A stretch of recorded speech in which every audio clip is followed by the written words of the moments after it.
El otro día fuimos a… ¿Dónde estábamos? En Yucatán, ¿no? En Progreso. Y nos invitó a comer el almirante secretario, porque fuimos a revisar las vías del Tren Maya de carga. Impresionante, impresionante, realmente impresionante. La capacidad de los ingenieros militares y particularmente el general Vallejo es algo extraordinario. Y les voy a decir por qué digo eso. Y después fuimos a ver el puerto, las obras que están haciendo de ampliación, y de ahí nos fuimos a un hospital de la Marina que se inauguró. Y ahí estuvimos hablando de justo las intervenciones extranjeras en México durante la comida. Porque realmente es algo, aquí lo dije el otro día, la batalla del 5 de mayo es algo que a todos nos debe hacer sentir orgullosos. Un ejército apenas vestido, con indígenas de la Sierra de Puebla, con un general patriota único, el general Zaragoza, y vence al ejército más poderoso del mundo. Bueno, ahí contó lo que voy a pasar hoy Andrés. El general Grant, que fue presidente de Estados Unidos después de la guerra civil, a ver si pones hizo unas memorias.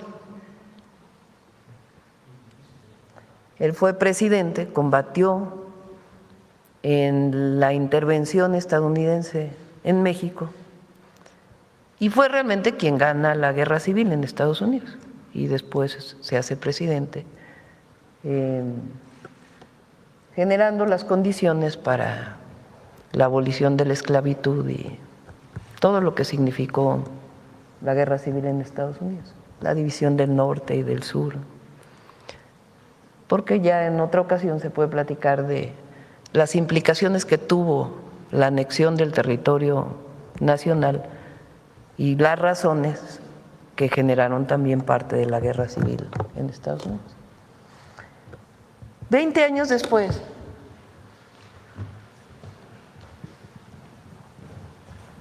en estas memorias que me platicó Andrés, me dio otro libro, por cierto, que también estoy leyendo.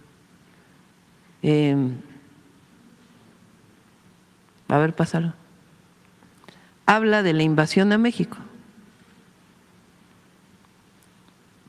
Ah, mira, órale.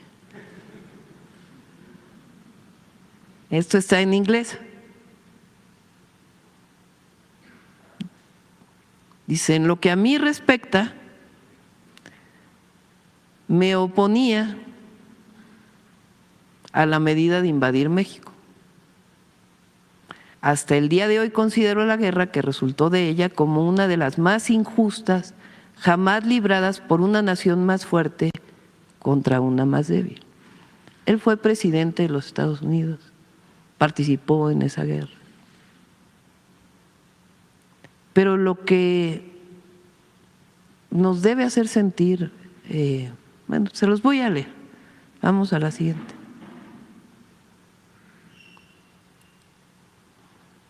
Dice, pero además pusiste esta parte, ¿no? El ejército mexicano en aquellos días era difícilmente, o podía llamarse difícilmente, una organización. Estamos hablando de mitad del siglo XIX. Los soldados eran tomados de las clases bajas cuando querían y a veces cuando no les preguntaban. Estaban pobremente vestidos, mal comidos y muy mal pagados. Los oficiales de los grados más bajos, pues eran muy poquito superior a los soldados.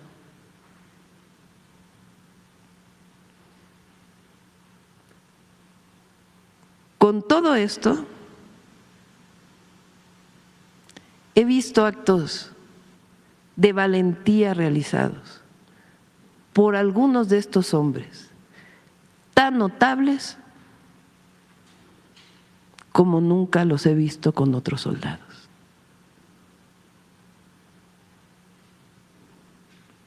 Los soldados mexicanos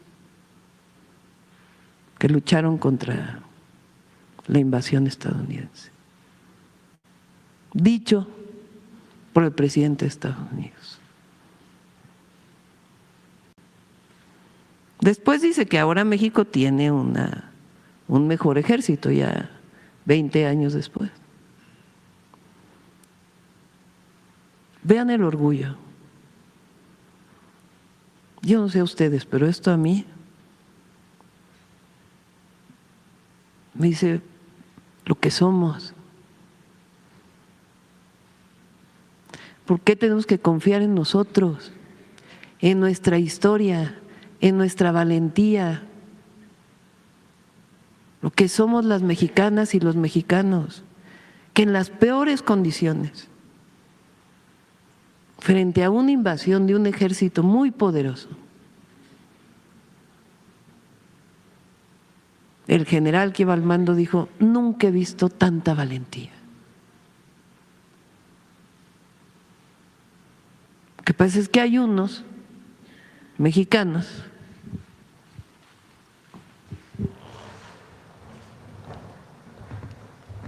la verdad con muchos complejos, muchos. Dicen: no, nosotros no podemos, no necesitamos que alguien venga a decirnos cómo. Claro que hay que ver experiencias del mundo entero. No, pero los mexicanos podemos, las y los mexicanos podemos. Tan podemos que lo único que faltaba eran gobiernos del pueblo, porque fueron 36 años de gobiernos de la oligarquía, de gobiernos de unos cuantos, de gobiernos entreguistas, de gobiernos que veían en el exterior el gran ejemplo y que se les olvidó el pueblo, nuestra historia, nuestra grandeza. No, llegó la dignidad a gobernar. ¿Quién nos da esa dignidad? El pueblo, nuestra historia, esos soldados que con poca ropa, mal comidos, eran los más valientes del mundo. Eso es México. Por eso hoy es muy importante la defensa de la soberanía, la defensa de la patria, porque la defensa de la soberanía y la defensa de la patria significa la defensa del pueblo y de las conquistas del pueblo de México. Por eso no hay que dejarse llevar por susurros externos o por hipocresías baratas o por quien tiene otros intereses, que es regresar por sus fueros a gobernar México. Eso es lo que tenemos que decirle todos los días a la gente, y que confiemos en nosotros, en las y en los mexicanos y en nuestro pueblo, que miren que ha vivido desgracias, dificultades, pero siempre se levanta. Eso se llama dignidad, y eso es lo que hoy tenemos que poner por encima de todo, frente a las visiones injerencistas. Tan podemos que estamos construyendo más trenes, estamos construyendo más hospitales. Tan podemos que está reconocido internacionalmente que estamos construyendo la paz, a diferencia del pasado que se hacía la guerra. Eso es lo que hoy estamos viviendo. Por eso, a mucho orgullo, vamos a salir adelante. ¿Por qué? Porque creemos en nuestro pueblo, en nuestras fuerzas, en nuestra dignidad y en la esperanza. Esa no nos la dan de fuera, esa se construye adentro. Presidenta, ¿y cómo percibe, cómo recibe usted, cómo percibe esa dignidad del pueblo, ese respaldo del pueblo en las múltiples giras que ha hecho desde que llegó a la presidencia, prácticamente cada semana, cada fin de semana, incluso días de la semana, ha estado usted recorriendo prácticamente todos los rincones del país? ¿Cómo lo percibe, sobre todo ante la afirmación que usted ha hecho constantemente de en México decide el pueblo de México? Pues así es. Así como allá en Estados Unidos decide el pueblo de Estados Unidos, y en Cuba decide el pueblo de Cuba, y en Bolivia decide el pueblo de Bolivia,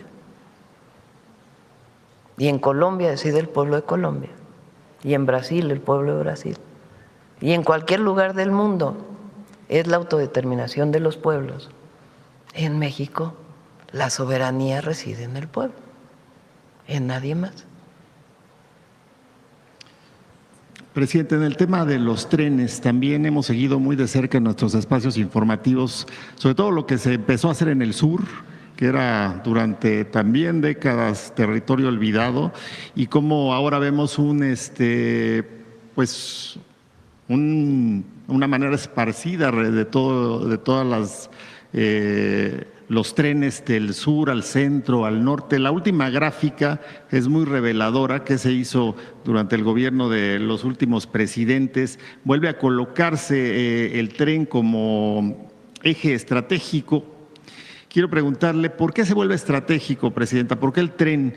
¿Y qué significa hoy para México recuperar el ferrocarril, sobre todo el ferrocarril de los mexicanos, el ferrocarril público? El tren es una forma de movilidad. ¿Por qué no lo platicas, Andrés? O sea, el tren, ¿por qué genera desarrollo regional? ¿Por qué es distinto a que si te vas en avión de Ciudad de México a Nuevo Laredo, a todo lo que significa la construcción de la vía del tren?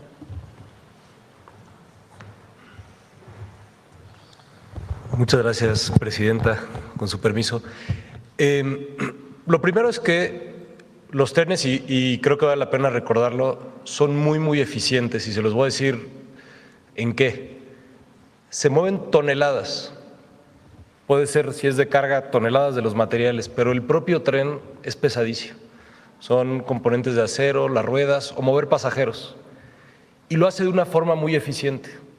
En términos energéticos, es de los modos de transporte más eficientes que tenemos, porque piensen que la rueda del tren toca el riel en tan solo unos milímetros, y en esos milímetros, con muy poca fricción, se pueden mover todas esas toneladas.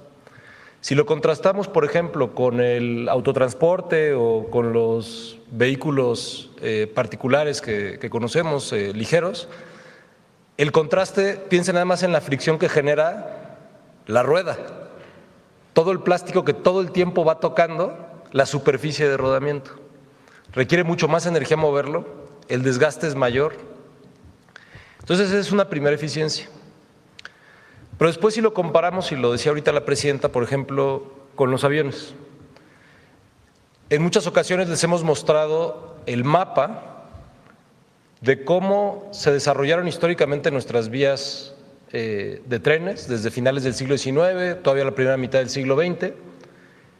Después, como ya lo señalaba la Presidenta, se detuvo la construcción de vías férreas. Pero vean la forma de nuestras ciudades y el desarrollo urbano. Y justamente todas las ciudades, sobre todo, pero no exclusivamente, refiriéndose a los trenes del norte, del centro y norte del país, están construidas alrededor de por donde pasaba la vía. Después, si uno se acerca en los mapas, no solo a las ciudades principales, sino a los poblados, también esos crecieron alrededor de donde están las vías. Y lo que hacen los trenes es que generan lo que llamamos el desarrollo puntual.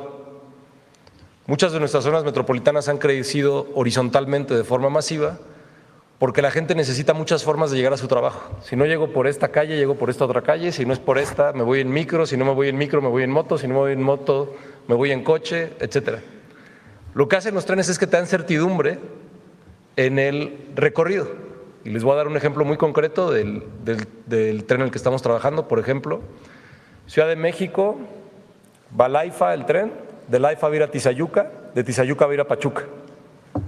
Muchas personas estudian o trabajan en la Ciudad de México y viven en Pachuca o viven en Tizayuca. Si vienen por la carretera o por la autopista, tienen incertidumbre sobre su tiempo de viaje, pero sobre todo, si hay algún incidente vial o tal vez un bloqueo, simplemente no llegan a su trabajo. En contraste, lo que hace el tren es que te da la certidumbre de que ese viaje que empieza, por decir algo, a las 8 de la mañana en Pachuca, termina en la Ciudad de México a las 9:10, a las 9:20. Eso no se puede obtener cuando el desarrollo de las ciudades es totalmente contiguo. Tú puedes vivir en Ecatepec y venir a la Ciudad de México tal vez te toma 2 horas, tendrás muchas formas de hacerlo, tal vez no te va a bloquear nunca para que sean 8 horas, como a veces puede pasar de Pachuca, pero también nunca vas a tener esa certidumbre sobre el tiempo de viaje y la calidad del viaje. ¿Y qué es lo que pasa? Pues el impacto económico de la Ciudad de México ya no solo es de la Ciudad de México, sino que se expande a lugares como Tizayuca o Pachuca. Y eso lo podemos imaginar en todas las poblaciones intermedias, como decía la presidenta, de aquí hasta Nuevo Laredo, de aquí a Guadalajara, etcétera. Gracias. Presidenta, finalmente, de acuerdo a los últimos levantamientos o estudios del INEGI, Chiapas se presentaba como uno de los estados con mayor analfabetismo. De hecho, la última cifra era superior a 500,000 analfabetas en nuestro estado. Hoy en día se ha implementado un programa que es Chiapas Puede, en el que se ha logrado ya pues sacar del analfabetismo a más de 150,000 personas, compañeros chiapanecos. Y también paralelamente se ha impulsado el único Premio Nacional al Lector de México para reconocer y fomentar la lectura entre jóvenes, principalmente ahora que hablaba de lectores y de esta búsqueda pues de profundizar en el pensamiento crítico. ¿Qué significa, quiero preguntarle, Presidenta, para la Cuarta Transformación, impulsar la lectura, impulsar la alfabetización, esto que menciono, el pensamiento crítico, y no solo como una política educativa, sino como una forma de libertad y de reflexión hacia la justicia social? La nueva escuela mexicana, por cierto, el gobernador de Chiapas tiene un gran programa de alfabetización, que a ver si un día lo invitamos a que lo platique, porque es un muy buen programa. Con el INEA están trabajando conjuntamente. La nueva escuela mexicana tiene el objetivo, primero, de no memorizar. O sea, el conocimiento no solo es memorización, que tiene una parte. Es permitir que las niñas y los niños se cuestionen por qué. Es formar ciudadanos críticos, que no solamente memoricen una lectura, sino que aprendan a pensar por ellos mismos.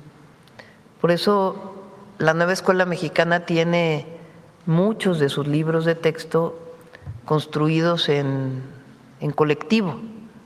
Discutir con tus compañeros, discutir con tu maestro, no solamente sentarte en tu salón a escuchar lo que te dice el maestro, que a veces es necesario, pero no solo. Entonces ese es uno de los elementos. Lo segundo es recuperar la enseñanza de la historia. Miren, me ha pasado ahora, lo comparto con ustedes, en las entregas de preparatorias que estamos haciendo, que les pregunto a las y los adolescentes, ¿quién es el padre de la patria?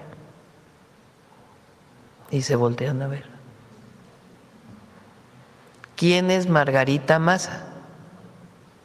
Y se voltean a ver. Bueno, eso no vino de la nueva escuela mexicana que tanto critican.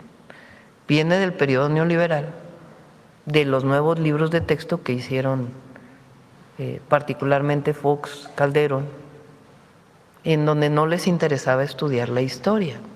Bueno, borraron a los niños héroes de los libros de texto.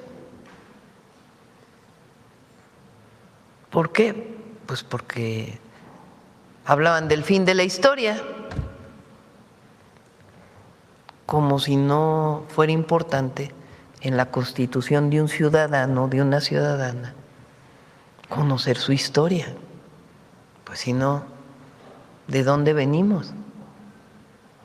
Entonces la nueva escuela mexicana tiene ese objetivo, además de la comprensión de lectura, y todo es perfectible, ¿eh? Porque los libros de texto pueden ser perfectibles, los planes de estudio pueden ser perfectibles, pero es una visión distinta.